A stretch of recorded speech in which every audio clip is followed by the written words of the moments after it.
San Agustín, obispo y doctor de la Iglesia. 354 a 430. Doctor de la Gracia. Memoria obligatoria. 28 de agosto. La historia de San Agustín es la historia de un alma y de un siglo. El alma tiene acaso más interés que todo el ambiente que la rodea. Arrastrada por dos amores, el amor infinito, que la atrae irresistiblemente, y el amor creado, que busca a Dios hasta cuando parece que le huye, nos ofrece el tipo del corazón humano sediento de verdad y felicidad. Este doctor insigne, el pensador a quien más debe el mundo occidental, nació en una pequeña ciudad de Numidie, Tagaste, que hoy se llama Soucaras. Hijo de una madre profundamente piadosa, Santa Mónica. Fue educado desde sus primeros años cristianamente, pero sin recibir el bautismo. Tres grandes ideas hicieron viva impresión en su inteligencia infantil: la de un Dios providencia, la de un Cristo Salvador y la de una vida futura. No tardó en revelarse como un niño prodigiosamente dotado. No obstante, odiaba los libros, era perezoso y disipado y tenía particular aversión a la lengua griega. En sus rezos infantiles pedía al Señor que le librase del azote del maestro, y él mismo nos dice que todo su afán era divertirse. Sin embargo, su inteligencia era tal, que pronto aprendió todo lo que podían enseñarle en la escuela de Tagaste. Alentado por aquellos primeros éxitos, su padre, que no era rico, hizo un esfuerzo para llevarle a estudiar en las escuelas de Madaura, la ciudad de Apuleyo. Allí empezó a hacer versos, imitando los de la Enade. Leía con pasión los poemas virgilianos, los estudiaba y los aprendía de memoria. La aventura de Daidou, sobre todo, le arrancaba lágrimas ardientes, envolvía su alma en una atmósfera de ensueño, y le llenaba de gozo pensando en la embriaguez del amor. Más tarde, cuando llegue la hora del desengaño, conocerá las inefables dulzuras del verdadero amor. Entonces podrá decir con la autoridad de quien lo ha experimentado todo: la delectación del corazón humano en la luz de la verdad y en la abundancia de la sabiduría, la delectación del corazón humano, del corazón fiel, del corazón santificado, es única. No encontraréis nada en ningún placer que se la pueda comparar. No digáis que es un placer menor, porque lo que se llama menor no tiene más que crecer para ser igual. Es otro orden, es una realidad distinta. A los 16 años, Agustín sabía tanto como sus maestros de Madaura. Fuele preciso volver a Tagaste, en el momento en que empezaba para él la crisis de la pubertad. Allí la vida ociosa fue fatal a su virtud. Abandonado a sí mismo, se entrega a los placeres con toda la vehemencia de su temperamento africano. Al principio, reza, pero sin deseo de ser oído. Dame, oh Señor, la castidad, mas no ahora. Cuando al terminar el año 370 llega a Cartago para proseguir sus estudios, la fascinación de la vida sensual y pagana le envuelve como un torbellino irresistible. Contrae una relación culpable, que le atormenta y le tiraniza, y solo después de varios años, desgarrado por los aguijones encendidos de los celos, azotado por las sospechas, los temores y la ira, empezó a sentir la necesidad de abandonar lo que él llamó el pantano de la carne. La lectura del Hortensio, un libro de Cicerón, hoy perdido, imprime a su vida una dirección nueva y despierta en su alma un ideal más puro. De repente, toda vana esperanza apareció vil a mis ojos, y con un ardor increíble del corazón empecé a desear la inmortalidad de la sabiduría. Desde este momento la retórica se convierte para él en una carrera, la filosofía, en el anhelo de todo su ser. Pero este amor ciego del saber le hace caer, cuando iba a cumplir los 20 años, en la herejía de los maniqueos. Se deja deslumbrar, por las promesas de una filosofía libre de freno de la fe, que le promete descorrer ante sus ojos el velo de los fenómenos más misteriosos de la naturaleza, y le libra de las contradicciones aparentes de la Sagrada Escritura, y resuelve el problema del mal, que atormenta su espíritu, con la teoría de los dos principios opuestos de la lucha entre la luz y las tinieblas. Precisamente, Agustín era un enamorado de la luz. Ningún escritor la ha celebrado con más entusiasmo, y no solo la luz de la bienaventuranza inmortal, sino también la luz que alegra los ojos, la de los campos de África, la del sol y las estrellas, la de la tierra y el mar. El joven estudiante se entregó a la secta maniquea con todo el ardor de su carácter y con toda la fogosidad de su juventud. Leía todos sus libros, defendía todas sus opiniones, era un proselitista formidable, y atacaba la fe católica, según él mismo nos dice, con una locuacidad miserable y furiosísima. Sus amigos y condiscípulos quedaron deslumbrados por la magia de su lenguaje. Este periodo herético de su vida coincide con el pleno desarrollo de sus facultades literarias. Al terminar los cursos se abrieron delante de él las perspectivas del foro, en que había brillado Cicerón, uno de los hombres a quienes más admiraba, pero, más inclinado hacia la carrera de las letras, prefirió volver a Tagaste y abrir una escuela de gramática. Allí encontró un amigo de la infancia, un joven que, acosado por las angustias de la muerte, pidió la gracia del bautismo. Agustín, que velaba a su cabecera, se burló de aquella ceremonia, pero el moribundo le reprendió ásperamente. No obstante, aquella muerte le dejó abrumado y deshecho.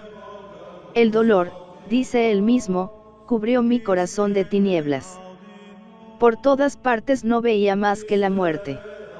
Mi patria se me convirtió en un suplicio, la casa paterna, en una increíble calamidad. Todo lo que me recordaba a mi amigo me llenaba de angustia.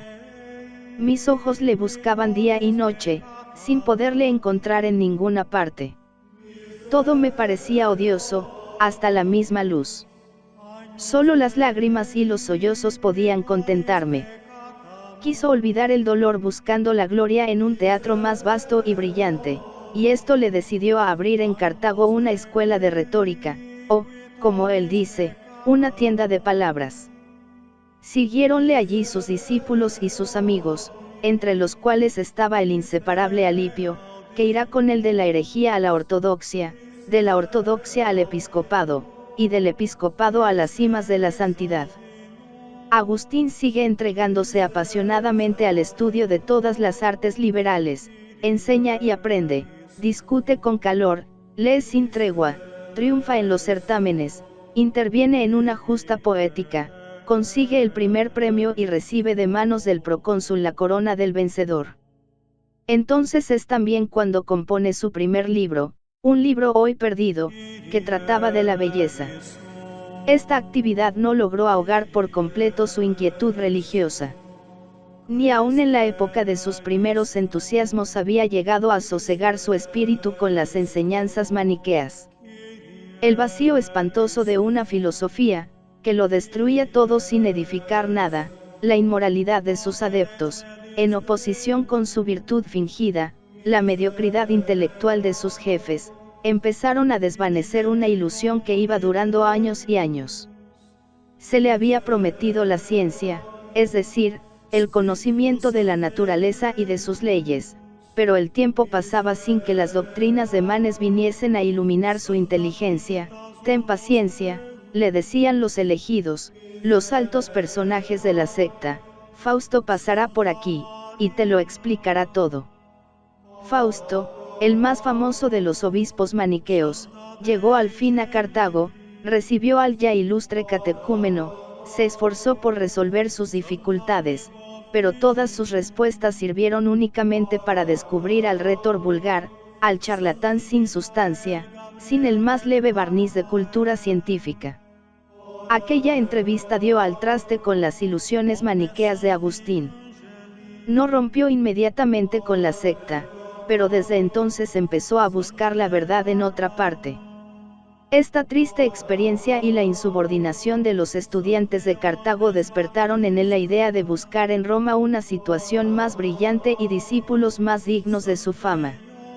En Roma abrió una cátedra de elocuencia, y no tardó en verse rodeado de una juventud que, si le admiraba y le escuchaba con más respeto que la de África, encontraba toda clase de pretextos para no pagar las lecciones. El joven profesor prefiere asegurar su vida, y consigue que le designen para ocupar una cátedra que había quedado vacante en el municipio de Milán. 2 años de lucha interior le separaban aún del triunfo definitivo. Pasa primero por un periodo de filosofía y de escepticismo sombrío. Se había separado de los maniqueos, pero las escuelas académicas no le ofrecían más que dudas. Se resuelve a permanecer en el catecumenado de la Iglesia Católica aguardando alguna cosa mejor. Entra luego en una fase de entusiasmo neoplatónico. La lectura de las obras de Platón y de Plotino le devuelven la esperanza de encontrar la verdad. Si poco antes se creía incapaz de concebir un ser espiritual, al examinar ahora las profundas teorías platónicas sobre el mal, que es esencialmente privación, sobre la luz inmutable de la verdad, sobre Dios, ser incorpóreo e infinito, fuente de los seres, y sobre el logos del filósofo griego, que le parecía idéntico al verbo del Evangelio, sintióse arrebatado por el ímpetu de una nueva pasión, más noble y más fuerte que las anteriores. Pensó un momento que sería feliz consagrándose a la investigación de la verdad y llevando en compañía de algunos amigos una vida sencilla y casta, iluminada por la más alta actividad espiritual. Pronto se dio cuenta de que todo aquello era un sueño. Las pasiones le encadenaban aún a la existencia de los sentidos, una mujer le había seguido desde África y un hijo de ambos se sentaba en los bancos de la escuela. Sigue el último combate, y con él un periodo de esfuerzos desesperados y lacerantes. Pero su madre está junto a él, la dulce influencia de Mónica, la noticia de los heroísmos de los anacoretas orientales, y, finalmente, la conversión al catolicismo del célebre retórico Victorino, acaban por abrir su corazón a la gracia, que le rinde a los 33 años de edad, en el jardín de su casa de Milán. Él mismo ha escrito en sus confesiones el relato de aquel drama íntimo con palabras inolvidables. Sufría, dice, dando vueltas a las cadenas, que no me retenían más que por un débil eslabón, pero que, sin embargo, me retenían. Yo me decía, vamos, ahora mismo, inmediatamente. Me resolvía a comenzar, y no comenzaba. Y volvía a caer en el abismo. Y cuanto más próximo estaba el inaprehensible instante en que iba a cambiar mi ser, más me sobrecogía el terror. Y las naderías de naderías, y las vanidades de vanidades, y mis amistades antiguas me agarraban por la ropa de mi carne, y me decían al oído, nos despides. ¿Cómo? Y no podremos hacerte compañía. Ahora no me asaltaban de frente, como en otros tiempos, atrevidas y exigentes, sino con tímidos cuchicheos murmurados a mi oído. Y la violencia de la costumbre me decía, podrás vivir sin ellas. Más del lado por donde yo temía pasar resonaba una voz de aliento. La casta majestad de la continencia extendía hacia mí sus manos piadosas, y me mostraba, desfilando a mis ojos, una multitud de niños, doncellas, viudas venerables, mujeres envejecidas en la virtud y vírgenes de todas las edades. Y con un tono de dulce y confortante ironía, parecía decirme, ¿y qué? ¿No podrás tú lo que estos y estas? Esta lucha interior era como un duelo conmigo mismo. Avanzaba hacia el fondo del jardín, dejaba correr mis lágrimas, y exclama entre sollozos, ¿hasta cuándo, Señor, hasta cuándo? Mañana. Mañana. ¿Por qué no ahora? Clamaba y lloraba con toda la amargura de mi corazón roto. Y, repentinamente, oigo salir de una casa vecina como una voz de niño o doncella, que cantaba y repetía estas palabras. Toma y lee. Toma y lee. Hice memoria para recordar si era algún estribillo usado en los juegos infantiles, de nada parecido me acordé. Volví al lugar donde antes me hallaba y en donde había dejado el libro de las epístolas de Pablo. Le tomé, le abrí, y mis ojos se encontraron con estas palabras, no viváis en los banquetes ni en el libertinaje, sino revestíos de Jesucristo. No quise, No tuve necesidad de leer más. Inmediatamente se difundió por todo mi ser como una luz de seguridad que disipó las tinieblas de mi incertidumbre. Fui en busca de mi madre.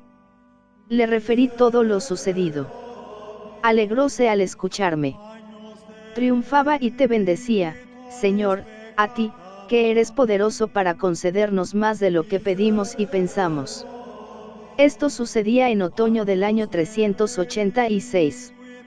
Inmediatamente Agustín renunció a su cátedra para retirarse a Casiciaco, una finca de los alrededores de Milán, con la intención de entregarse al estudio de la verdadera filosofía en compañía de su madre, de su hijo Adeodato y de sus amigos.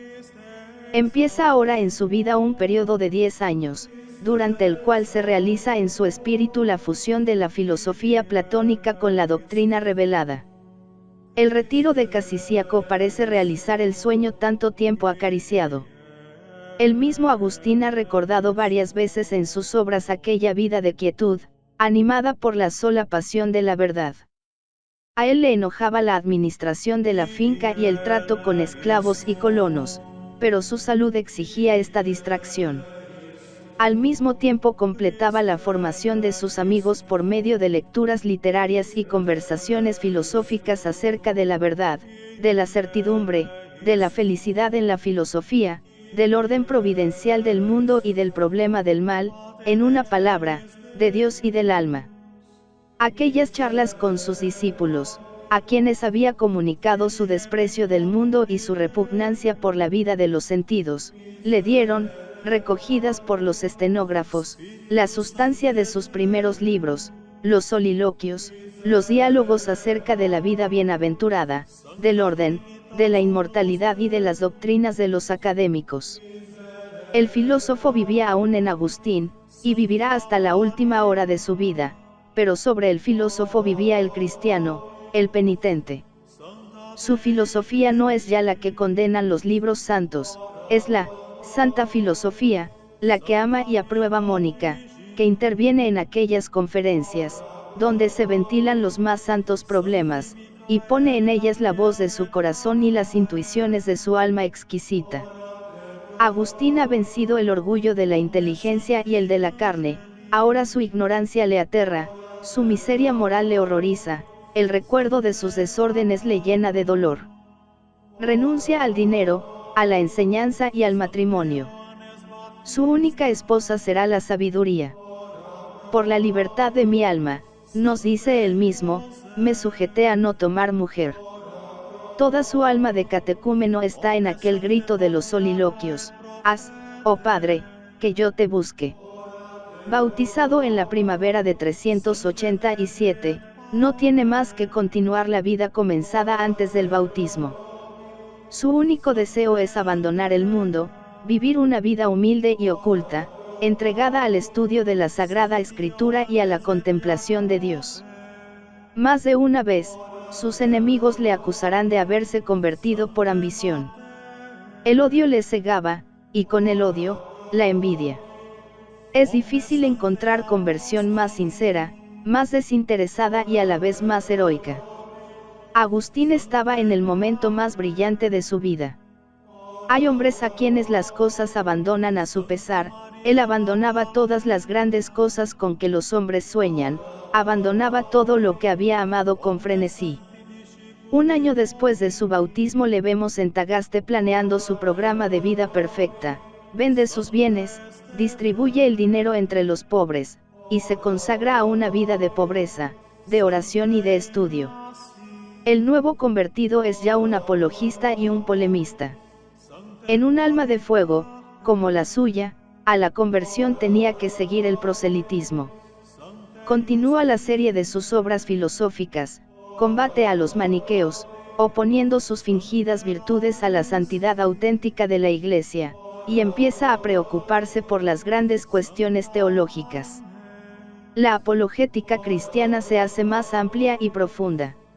Se trata de demostrar, dice Agustín, con una fórmula audaz, primero, que es razonable el creer, y luego, que el no creer sería una locura. La santidad del cristianismo y la transformación moral del mundo eran los fenómenos que más impresión hicieron en la mente de Agustín. La Iglesia se presentaba a sus ojos como una demostración puesta al alcance de todos. Examina los dogmas cristianos en sus relaciones con el alma, deteniéndose, sobre todo, en las doctrinas antropológicas del pecado y de la gracia, tomando como punto de partida el aspecto humano y psicológico, la felicidad. Él insístenos, Señor, para ti, y nuestro corazón está inquieto hasta que descanse en ti. En Tagaste, Agustín hacía vida monacal, vida de penitencia, de caridad y de trabajo. Apenas se atrevía a salir de su celda por temor a que pusiesen sobre sus hombros la carga del episcopado, pero un día tuvo que trasladarse a Hipona, llamado por un amigo, y estaba en la iglesia rezando fervorosamente, cuando el pueblo se echó sobre él y le arrastró a presencia del obispo, pidiendo que se le ordenase de sacerdote. 5 años más tarde, en 396, Agustín tuvo que aceptar el episcopado, también de una manera violenta. La residencia episcopal quedó convertida en monasterio, que fue un semillero de nuevas fundaciones, derramadas por toda el África. Por ella se ha podido considerar a San Agustín como el patriarca de la vida religiosa en su tierra y como el renovador de la vida clerical. Pero fue, sobre todo, el pastor de las almas y el defensor de la verdad. Modelo de obispos, no se desdeñaba de descender a los 1000 detalles de la administración. Las iglesias tenían entonces grandes posesiones, que eran el patrimonio común de los fieles, fincas, tierras, talleres, artesanos, libertos, agricultores, artistas, fundidores, cinceladores y bordadores. Una multitud de trabajadores vivía bajo la vigilancia de Agustín y bajo su cuidado. 1000 alusiones y comparaciones rústicas que se notan en sus sermones prueban que no desconocía nada de cuanto se refiere a la administración de una finca, a la vida de los campesinos y a las diversas tareas de los trabajadores. Los procedimientos de las oficinas, las fórmulas de rentas y contratos, el funcionamiento de las prensas y los molinos le eran tan familiares como las ideas de Platón o los versos de los Salmos. Entre aquellas funciones episcopales, había una, sobre todo, que le repugnaba, era la de escuchar los pleitos y dictar las sentencias.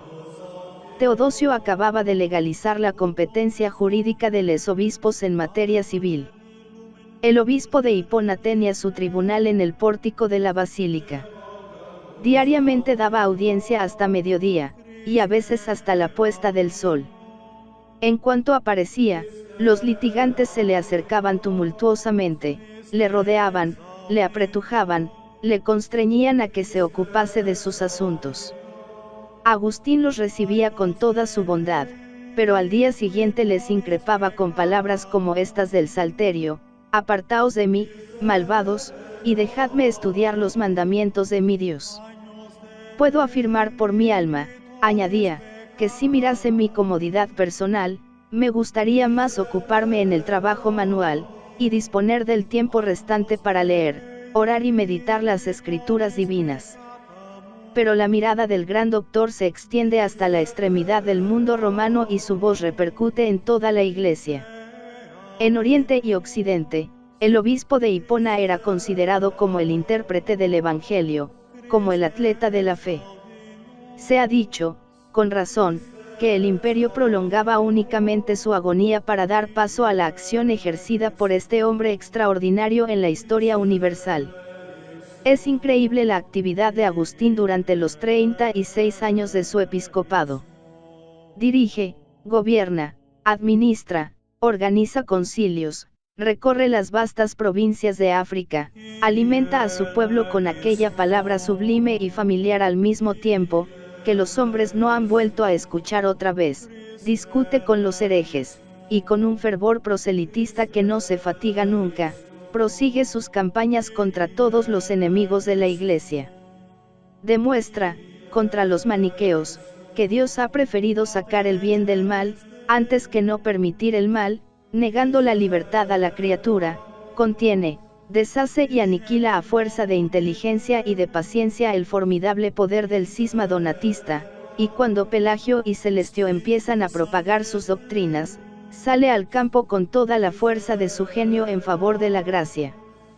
También él había afirmado, con una intensidad de emoción que pocos hombres habrán igualado, la existencia de una voluntad libre, mediante la cual el hombre es señor de su destino entre las solicitaciones contrarias del bien y del mal. Sin embargo, esta clara visión del libre albedrío no le impedía confesar la existencia de dos grandes fuerzas que se disputan el corazón humano, la concupiscencia, fruto del pecado original, y la gracia. En sus confesiones, publicadas en el año 400, había dicho: Señor, dadnos lo que mandáis, y mandad lo que queráis. Pero la atracción moral de la gracia no aminora la facultad de obrar, sino que la acrecienta. Agustín lo afirma con esta poderosa fórmula: los hombres son movidos para que obren, no para que permanezcan inertes. Estas polémicas agustinianas eran la señal de que existía en el mundo un poder nuevo. En el mundo grecorromano, el arte de raciocinar había servido al sofista para propagar el error. Ahora, en presencia de Agustín, era forzoso reconocer que el cristianismo poseía no tan solo la verdad, sino también todos los recursos de la dialéctica para defenderla. Y hubieron de reconocerlo los paganos, lo mismo que los herejes. Viendo el imperio a punto de desmoronarse, idólatras y cristianos se echaban mutuamente la culpa de haber causado su ruina. La perturbación de los espíritus era general. Roma, la Roma eterna, cuyo culto se había asociado a las viejas divinidades nacionales, y que continuaba siendo a los ojos de los escépticos una especie de divinidad, estaba ahora a merced de los invasores. Todos los que amaban el orden y la tradición se hallaban profundamente desorientados, y no faltaban creyentes que dudaban de su fe al pensar en la catástrofe de la Roma cristiana. El genio de Agustín había previsto el peligro, y desde 412 ocupaba los ousios de su laborioso ministerio en la composición de una obra, que debía absorberle 14 años de meditación y trabajo, y que fue la Ciudad de Dios. Con las Confesiones, la Ciudad de Dios ocupa un lugar aparte en el arsenal inmenso de su obra literaria. Las Confesiones son la psicología vivida de un alma individual, la Ciudad de Dios es la filosofía de la historia de la humanidad. Ante el problema suscitado por la caída del Imperio Romano, Agustín, por un vuelo de su genio, derrama su vista a través de los siglos y considera el panorama completo de la humanidad en sus relaciones con la religión cristiana. La Ciudad de Dios es para él la sociedad de todos los fieles en todos los tiempos y todos los países. La ciudad terrestre es la sociedad de todos los enemigos de la verdadera religión. La erudición de esta gran obra ha podido envejecer en parte, pero su idea dominante, que es la de trazar un vasto plan de los conflictos de la fe y la incredulidad a través de la historia humana, es siempre de actualidad. En medio de la catástrofe, Agustín continuaba enseñando, discutiendo y escribiendo. Sufría por la ruina de un mundo amado, pero se consolaba pensando que era ciudadano de un imperio inmortal. A su pueblo, que palidecía ante el anuncio del avance de los vándalos, que recorrían el África incendiando y destruyendo ciudades, le decía: es cosa nueva ver que se caen las piedras y que se mueren los hombres.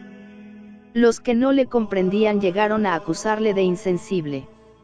Sus últimos días tienen toda la grandeza de los viejos ciudadanos romanos. Genserico ha llegado delante de Hipona, 80.000 vándalos bloquean la ciudad por mar y tierra. Viejo y achacoso, Agustín alienta los ánimos de sus fieles y los excita a la defensa. Habla en el púlpito y en la calle, consuela, dirige y aconseja. Al mes tercero del sitio, agotado por la fatiga, se ve obligado a guardar cama. Hasta esta postrera enfermedad, escribe su discípulo Posidio, no había cesado de predicar al pueblo. 10 días antes de su separación definitiva nos rogó que nadie entrase en su alcoba sino en la hora de visita de los médicos o cuando le llevaban los alimentos. Cumplimos sus deseos, y él empleó todo aquel tiempo en la oración. Conservó hasta el último momento el uso de sus sentidos, y en nuestra presencia, ante nuestros ojos, confundidas nuestras preces con las suyas, se durmió con sus padres. Tenía entonces 76 años. Había muerto, y empezaba a vivir en el mundo con una vida más alta. Después de 15 siglos, sigue viviendo en las familias religiosas que le reconocen por padre, en el culto de la Iglesia, en la piedad cristiana, en todas las almas que le deben el retorno a Dios y la consolidación de la fe, en todas las escuelas filosóficas y teológicas y en todos los horizontes intelectuales descubiertos por su genio. Su obra es inmortal. Ella le coloca entre ese pequeño grupo de hombres superiores, orgullo de la humanidad, que se pueden contar con los dedos de la mano. Se ha dicho que, después de Pablo y Juan, a nadie debe la Iglesia tanto como a él. Desde cualquier aspecto que se le mire, su genio es prodigioso. Unos, sorprendidos por la profundidad y originalidad de sus concepciones, han visto en él el gran sembrador de ideas, otros han alabado la maravillosa armonía de las cualidades superiores de su espíritu, o la universalidad y amplitud de su doctrina, o la riquísima psicología, en que aparecen unidos y combinados el saber y la agudeza de Orígenes, la gracia y la elocuencia de Basilio y el Crisóstomo, las profundas perspectivas científicas de Aristóteles y la dialéctica poderosa de Platón. El filósofo es en él tan profundo como el teólogo, y el teólogo tan admirable como el exegeta. Tal vez nunca se ha unido en un grado tan eminente el talento especulativo helénico con el genio práctico del mundo latino, tal vez nunca se han encontrado en un alma un rigor de lógica tan inflexible con tal ternura de corazón. Lo que le caracteriza es la íntima fusión del más alto intelectualismo con el misticismo más arrebatado. Nadie ha dado más luces al espíritu de los hombres, y nadie ha hecho derramar tantas y tan dulces lágrimas a su corazón. La verdad no es para él únicamente un espectáculo, es algo que hay que poseer necesariamente. La verdad es sangre, es vida eterna e inmutable. La verdad es Dios, no el Dios abstracto, objeto de los pacientes análisis de la escolástica, sino el Dios vivo, bueno y bello, patria del alma. De aquí aquel diálogo conocido de los soliloquios. ¿Qué deseas conocer? Dios y el alma. Nada más. Nada absolutamente.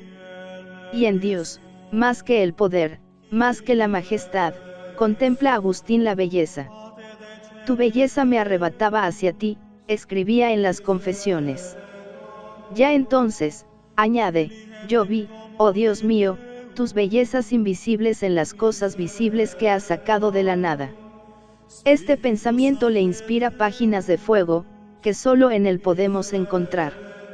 Otro rasgo de Agustín, que nos explica en parte su originalidad y su grandeza, es su penetración psicológica y su facilidad como pintor de las observaciones íntimas. Esto le da su fisonomía propia entre los grandes doctores. Ambrosio examina también el lado práctico de las cuestiones, pero no se eleva tan alto, ni remueve el corazón tan profundamente como aquel retórico de Milán, discípulo suyo, a quien al principio debió de mirar con un poco de desdén.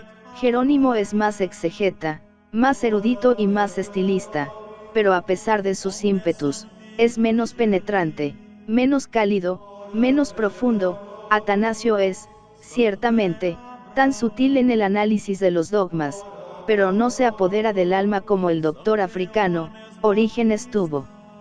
En la Iglesia de Oriente una misión de iniciador comparable con la que Agustín desempeñó en Occidente, pero esa influencia, menos pura y menos vasta que la del águila de Hipona, se reduce a la esfera de la inteligencia especulativa. La influencia de Agustín es más universal, porque brota de los dones del corazón y del espíritu. Trasciende los confines de las escuelas, inspira la vida íntima de la Iglesia y penetra en las multitudes, difícilmente accesibles al genio puramente especulativo. Con sus confidencias íntimas ha llegado tan hondo hasta millones de almas, ha pintado con tal exactitud su estado interior, ha trazado de la confianza una imagen tan viva e irresistible, que lo que él vivió y sintió sigue viviéndose y sintiéndose a través de los siglos, y toda nuestra vida está todavía impregnada de ideas, de sentimientos, de expresiones esencialmente agustinianas.